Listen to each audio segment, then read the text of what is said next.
Bonjour à toutes et à tous, bienvenue à notre webinaire sur la décarbonation des achats, donc organisé par la Chambre de commerce et d'industrie Grand Est avec le soutien de Climaction. Bonjour à tous. Donc, je m'appelle Philippe Bangeard, je suis le fondateur de GCI il y a une douzaine d'années, qui était bâti sur un principe d'amélioration de la compétitivité carbone des entreprises, c'est-à-dire leur capacité à démontrer qu'elles émettent moins de carbone que d'autres dans un schéma de compétition que tout le monde souhaitait déjà à la sortie du Grenelle et qui est maintenant une vraie réalité en 2023. Et en faisant ce genre de réflexion sur la compétitivité carbone, on est naturellement tombé sur ce que disait Christelle tout à l'heure, c'est que bon, pour gagner cette compétitivité carbone, il y a une seule solution, la décarbonation des achats. Christelle disait que suivant les uns les autres, on dit que le scope 3, c'est 80% des émissions de CO2. Ça dépend des métiers. Par contre, il y a un truc qui est sûr, c'est que 90% du potentiel de réduction des émissions de gaz à effet de serre dans les entreprises, quelles qu'elles soient, et dans les achats. Pourquoi? Parce que sur le scope 1, scope 2, les émissions directes et indirectes de l'énergie qui ont été présentées par Magellan, il n'y a pas grand-chose à gratter en fait, parce que c'est tellement cher l'énergie qu'on a déjà fait beaucoup d'efforts. Et puis en France, objectivement, notre énergie n'est pas très carbonée. Je parle d'électricité. Donc sur le scope 1, scope 2, pas grand-chose à gagner. Sur le scope 3, il y a deux scopes 3 en fait. Il y a le scope 3 aval, qui sont les déplacements des collaborateurs, des clients, les déchets, les émissions sur produits vendus. Et puis il y a surtout le scope 3 amont. Alors sur le scope 3 aval, tout le monde a déjà fait des efforts en mobilité, en économie de déchets, etc., etc. Donc la seule partie qui n'a jamais été travaillée, mais alors jamais, c'est clair, depuis le Grenelle, qui commence à peine à être travaillée, mais de façon très intense depuis un an, ce sont les achats. Alors ça s'explique pourquoi. Donc d'abord un petit rappel très rapide, qu'est-ce que c'est GCI? GCI, c'est une plateforme de calcul et de services à vocation d'identifier, calculer et réduire les émissions de gaz à effet de serre. Ça fonctionne depuis 12 ans. On est des enfants du Grenelle, comme dit. Ça fonctionne dans les conformités attendues par les opérateurs, que ce soit en France la méthode bilan carbone ou l'international l'ISO 1464 ou le Greenhouse Gas Protocol. Ça fonctionne de façon très simple. On n'est pas des consultants, on est une plateforme de service. On sait garantir la parfaite maîtrise des outils en 2 heures de formation et on a des milliers de clients qui peuvent en attester. On prend en compte nativement et depuis toujours, depuis 2011, les 3 scopes. Jusqu'à présent, l'ensemble des opérateurs, les grandes entreprises, les grands cabinets de consulting s'intéressaient uniquement et principalement au scope 1, scope 2, parce qu'il n'y a que ça qui était obligatoire. Et depuis un an, depuis le 1er juillet 2022, c'est devenu obligatoire aussi de couvrir le scope 3. Donc, nous, on est véritablement à l'aise dans cette nouvelle problématique qui s'impose à tous, les entreprises et les consultants. Et on accompagne les entreprises non pas simplement sur le calcul, mais sur la mise en place d'une stratégie de décarbonation qui va s'appuyer sur tout ce qu'on peut faire dans l'entreprise. Je donnerai des détails tout à l'heure, mais on ne va pas simplement délivrer des outils de calcul et des missions, on va aussi délivrer des outils qui vont permettre de mettre en place des plans d'action de réduction, bien évidemment sur les achats, mais pas que, aussi sur le scope 1, sur le scope 2, sur le scope 3. Et l'astuce et l'opérationnel et la force de GCI, vous avez compris que Laurent Allary est un partenaire de GCI. Laurent fait partie des 120 experts agréés que nous avons sur le territoire national et international. On est présent dans plus de 20 pays, qui sont des sociétés, des personnes physiques, des grands groupes, ça dépend, qui amènent à notre réseau, à notre communauté, des compétences verticales. Vous avez bien compris, Laurent Allary est très compétent sur la réduction du coût des achats, sur la mise en application de ce dont tout le monde rêve, c'est-à-dire une économie circulaire basée principalement sur la réutilisation. Mais on a d'autres experts spécialisés en mobilité, en transport, en déchets, en énergie. Donc, d'une manière générale, nous sommes une offre complète qui permet de répondre posément, efficacement au nouveau contexte réglementaire et fiscal. Ce contexte, il était flou, voire donc inexistant jusqu'en 2020, il faut être clair. Il a fallu attendre le 1er juillet 2022 en France pour qu'enfin le scope 3 soit obligatoire. De là, donc, dans ce scope 3, les achats. Il va falloir encore attendre jusqu'au 1er janvier 2024 pour voir se déployer cette CSRD qui va s'imposer à tous, parce que toutes les entreprises de plus de 250 salariés vont être là-dedans. Donc, c'est-à-dire qu'il va y avoir enfin une obligation réglementaire générale en France et en Europe pour que ceux qui font des efforts, qu'ils le font naturellement par éthique, par conscience, par ambition, ne soient pas pénalisés par ceux qui ne font rien. C'est ça un petit peu la règle, que tout le monde doive y aller parce que c'est important que tout le monde y aille. Le carbone aval de l'un est toujours le carbone amont de l'autre. Donc, si quelqu'un dans la chaîne ne fait pas d'effort, ça perturbe toute la chaîne. Alors, pour renforcer ces actions de réduction des émissions de gaz à effet de serre, il n'y a pas mieux que malheureusement le bâton fiscal. Eh bien, bonne nouvelle, je suis désolé de dire ça, mais bonne nouvelle, il y a enfin un bâton fiscal. En juillet 2021, l'Europe a élargi les quotas de transport à l'immobilier, les quotas carbone à l'immobilier au transport. Donc ça veut dire qu'on passe plus à côté. Avant, c'était juste l'énergie, l'industrie, tout ça. Donc ça, c'est important. L'Europe a décidé de réduire progressivement et de détruire totalement les quotas gratuits. C'est encore aussi bien. L'Europe a décidé en novembre 2022 d'appliquer ce qu'on appelle communément la taxe carbone import, qui est en fait un mécanisme d'ajustement carbone aux frontières. Ça veut dire que tout le monde sait, de la TPE au grand groupe, qu'à horizon 2-3 ans, parce que tout ça met du temps à se mettre en place, mais 2-3 ans, c'est demain, il va falloir prendre en compte cette nouvelle assiette fiscale carbone comme une charge lourde, très lourde de l'entreprise. On parle de 100 à 700 euros la tonne de carbone aujourd'hui dans les calculs des uns et des autres. Donc tout directeur financier, tout chef d'entreprise sait que tout de suite, il doit commencer à mesurer ses émissions de gaz à effet de serre pour savoir de quoi on parle. Tout de suite, il doit commencer à mettre en place des plans d'action de réduction, notamment sur les achats. Et puis d'ici un an ou deux, il aura les premiers résultats. Donc dans 3 ans, il commencera à corriger le tir, accélérer les bonnes idées et réduire les mauvaises, comme dit. Et puis donc l'assiette fiscale arrivera en 2027, en 2026 ou plus tard en 2028, et il sera paré, ce chef d'entreprise, cette entreprise, pour résister à ce tsunami fiscal. Donc contraintes réglementaires, contraintes fiscales font que aujourd'hui on a un peu plus de 100 ou 150 sur ce webinaire parce qu'il faut faire quelque chose, il est temps. Alors la compétitivité carbone, vous êtes tous des chefs d'entreprise, principalement de l'autre côté de l'écran, vous comprenez le mot compétitivité carbone. C'est un élément de plus de la compétitivité par rapport à vos concurrents en termes de capacité de mieux vendre. Vous avez aujourd'hui énormément d'entreprises, les plus grandes ont commencé, les moyennes suivent, les métropoles sont dedans, qui mettent en place un facteur discriminant carbone. On appelle ça la discrimination carbone positive, c'est-à-dire qu'aujourd'hui, chacun ayant compris cette fameuse phrase qui fait que le carbone aval de l'un est toujours le carbone amont de l'autre, chacun se dit, si je veux réduire mon assiette fiscale, si je veux réduire mon empreinte carbone, il faut que je demande à mes fournisseurs qu'ils la réduisent. Donc c'est ça. Donc la compétitivité carbone, ne vous y prenez pas, c'est un élément clair, net et précis, et je pense que d'ici un an ou deux, pas dans 10 ans, d'ici un an ou deux, je crois qu'il n'y aura plus personne qui pourra vendre un produit ou un service sans en donner le poids carbone exact. Et je reviendrai sur le fait de qu'est-ce que c'est qu'un poids carbone exact. Le deuxième élément, c'est votre contrôleur fiscal qui sera très heureux de vous voir améliorer votre compétitivité carbone parce qu'il aura moins à vous taxer. On va considérer qu'ils sont généreux, ces gens-là.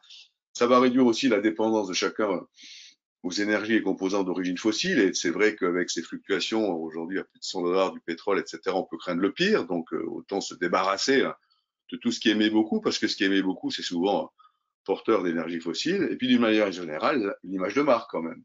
On peut aujourd'hui se satisfaire de toutes ces campagnes anti-greenwashing depuis 3 ans, et c'était très bien.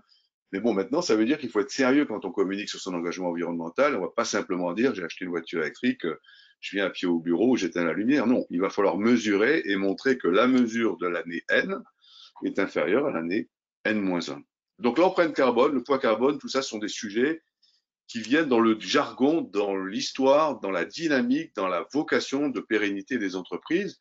Et bonne nouvelle, tout ça est assez simple.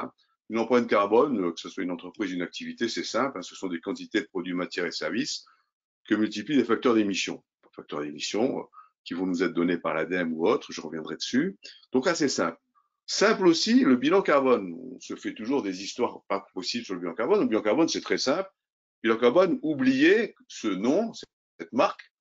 C'est une marque déposée par l'ADEME, mais de fait, ce n'est qu'un inventaire carbone. Une fois que vous avez compris ça, vous avez compris que c'est très simple à faire.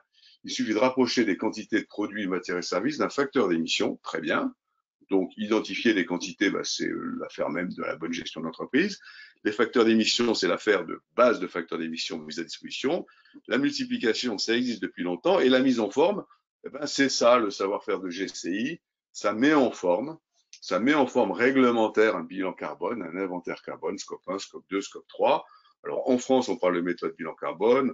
En Allemagne, on parlera plutôt d'ISO 1464. Dans les pays anglo-saxons, on parlera de Greenhouse Gas Protocol. Mais tout ceci, c'est du reporting. Donc, gardez des mots simples, inventaire carbone, poids carbone, facteur d'émission, et vous aurez tout compris. Alors, un petit zoom technique sur ce que c'est que les facteurs d'émission.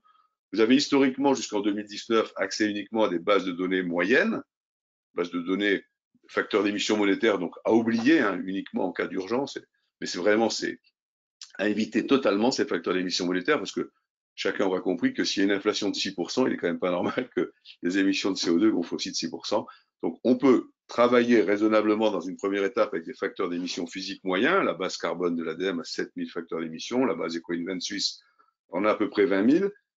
Ça fait beaucoup, mais c'est rien du tout, quoi. Il y a des centaines de millions de produits et services différents sur le territoire. Comment voulez-vous qu'on catégorifie tout ça avec 7000 facteurs d'émission? Donc, heureusement, depuis 2019, on peut faire mieux grâce à l'ISO 1467. On peut calculer de façon structurée, solide, transparente, auditable, le vrai poids carbone d'un produit ou d'un service. Un PCF, Product Carbon Footprint. Alors ça, c'est bien, parce que enfin, moi, je peux montrer factuellement par mes PCF que je suis moins émetteur que mes compétiteurs. Je reviens à ce sujet de compétitivité carbone, mais je peux aussi demander à mes fournisseurs, c'est ça aussi la clé du raisonnement, le vrai poids carbone de ce qu'ils me vendent pour commencer, moi aussi, à engager cette discrimination carbone positive sans laquelle je ne m'en sortirai pas. Alors, il y a une petite connotation habile de calcul qui s'appelle les facteurs d'émission par unité d'œuvre qui permettent aux gens de communiquer non pas simplement sur du gramme du CO2 par kilowatt, mais par éléments structurés, une boîte à vitesse, une voiture, un vélo. Tout ça est clair, net, précis. Cette précision, cette fiabilité fait que nous sommes dans une nouvelle ère, une ère où on va pouvoir travailler différemment sur le sujet de la compétitivité carbone. Jusqu'en 2019, on pouvait travailler, et le cabinet Magellan nous l'a bien montré, que sur des sujets de prise en compte, de bonnes actions, de bonnes orientations, tout allait bien, mais bon, in fine, on n'avait que le bénéfice des analyses quantitatives, on éliminait les surconsommations, les gaspillages, ces quelques substitutions. Aujourd'hui, on peut aller beaucoup plus loin, on peut enfin attaquer ce 90% de potentiel de réduction en s'attaquant aux facteurs d'émission des produits qu'on achète. Il y va de ma compétitivité, donc il y va de ma pérennité, hein, d'imposer ceci à mes fournisseurs. Ma compétitivité carbone dépend de celle de mes fournisseurs et je suis bien obligé de travailler ma compétitivité carbone parce que celle de mes clients en dépend et mes clients ne feront pas de cadeaux. Ils vont me demander aussi à moi d'être performant.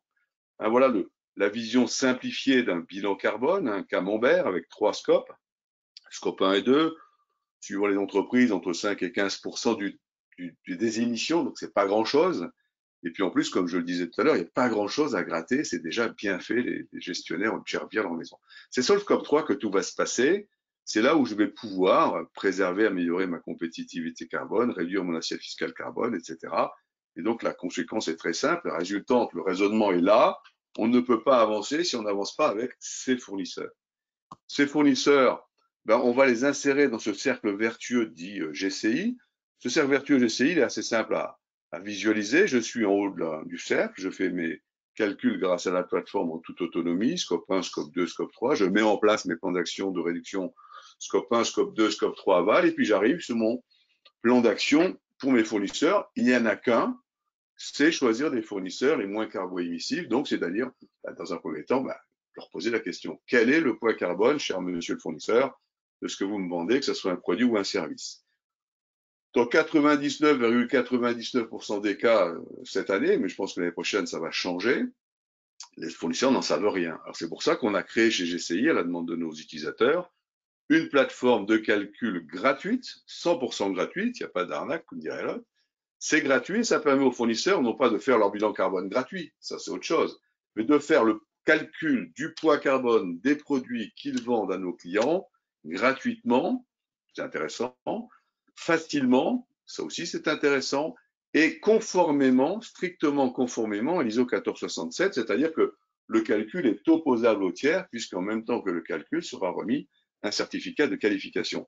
Et voilà la clé du raisonnement. Maintenant, on peut demander à ses fournisseurs ce genre d'informations. Pourquoi? Parce qu'on voit mal des fournisseurs refuser de dépenser 0 € et quelques dizaines de minutes pour faire leur PCF. Donc, ça fonctionne, ma foi, très bien. Alors, quelle est l'ambition de GCI? Bien sûr, c'est que ce fournisseur qui aura compris l'intérêt de valoriser son poids carbone et qui aura vu la simplicité et l'ergonomie de la plateforme GCI devienne à son tour client de GCI. C'est sûr qu'il y a un modèle économique et il le deviendra d'autant plus facilement que notre plateforme est plutôt accueillante, plutôt ergonomique et surtout très compétitive. On parle de quelques centaines d'euros par an pour une TPE-PME, de 1500 à 2500 euros pour une ETI, de 3500 à 4500 euros pour les grands groupes. Donc, c'est très compétitif, c'est très complet et c'est très pratique. Donc, ce cercle vertueux se développe, ma foi, plutôt très bien, grâce aussi à notre réseau d'experts agréés. Il se conforte dans le partage des bonnes pratiques et des bonnes aspirations à travailler ensemble à cette discrimination carbone positive des fournisseurs. On a même créé une troisième plateforme, tellement les choses vont très vite, une plateforme réservée à nos fournisseurs, à nos clients, à nos acteurs de la transformation, toujours gratuite, qui permet d'abord aux donneurs d'ordre d'informer tous ces fournisseurs et de demander à tous ces fournisseurs, qu'ils soient 50, 500, 1000, le poids carbone de leurs produits et services. Inversement, aux fournisseurs de tenir un tableau de bord des demandes à jour et de répondre évidemment aux questions qu'on lui pose, mais aussi de se servir de la plateforme pour informer à son tour ses propres clients, même qui ne lui ont rien demandé, de sa performance carbone, de sa compétitivité carbone. Il s'agit donc d'un service complet qu'on appelle decarbonachat.com, qui va permettre à tout un chacun, de la TPE à la PME, de relever ce fameux défi de la compétitivité carbone, c'est-à-dire principalement réduire le poids carbone de ses achats. Pour ceux engager donc une discrimination carbone positive qui s'appuie sur des éléments rationnels, les PCF, calculés suivant l'ISO 1467, avec un bénéfice immédiat, ma compétitivité carbone, ma réduction d'assiette fiscale carbone et ma trajectoire bas carbone parfaite, qu'elle soit SBTI ou SNBC, Stratégie nationale bas carbone. Un exemple d'une société du Grand Est, le groupe Schmitt, que beaucoup d'entre vous connaissent, qui se sert de notre outil depuis quelques mois. Vous pouvez écouter son témoignage en ligne de M. Sellerier, le patron du pôle achat, qui dit effectivement, mes 21 acheteurs se sont emparés de la plateforme. Ils se servent de la plateforme, les fournisseurs jouent le jeu, on a de plus en plus de remontées d'informations précises sur les PCF, mais au-delà, on a établi un nouveau climat avec nos fournisseurs, on discute avec eux du contenu de leur PCF et on les aide à réduire le poids carbone de tel entrant, de tel transport, de tel emballage, de tel suremballage, au même titre que depuis 20 ans, les directeurs achats ont eu l'habitude de travailler avec leurs fournisseurs pour améliorer le prix, pour améliorer le délai, pour améliorer la qualité. Aujourd'hui, avec l'outil GCI, on peut aussi travailler, améliorer l'impact carbone de chacun des produits. Et là où les directeurs d'achat sont très très contents, c'est qu'ils sont plus tout seuls dans ce combat-là. Ils ont à leur droite leur directeur financier qui a bien compris qu'en aidant le directeur des achats, on allait baisser l'assiette fiscale carbone, donc c'est bon pour lui. Il a à sa gauche le directeur commercial qui a bien compris que ses clients exigent tous les matins un peu plus de compétitivité carbone, qu'il doit être meilleur que ses compétiteurs, et bien sûr, historiquement, les directions RSE, climat et développement durable quand elles existent. Donc, Decarbonachat, c'est donc une plateforme. C'est une plateforme complète, acheteur-fournisseur. C'est une plateforme collaborative permettant d'adopter un schéma définitivement indispensable dans les entreprises, la discrimination carbone positive. Pour mémoire, nous sommes partenaires de l'ADEME, aussi référencés comme partenaire Diac Décarbonation avec nos outils. Nous sommes partenaires du Conseil national des achats qui nous fait l'invitation aujourd'hui. Nous sommes partenaires de l'OPSAR et évidemment partenaires de nos amis engagés dans le climat avec nous à la PCC et à l'ABC. Donc nous sommes là pour vous dire, ne me faites pas mon bilan GES, apprenez-moi à le faire parce que c'est important que chaque entreprise soit indépendante de manière à maîtriser ses enjeux et maîtriser son avenir carbone.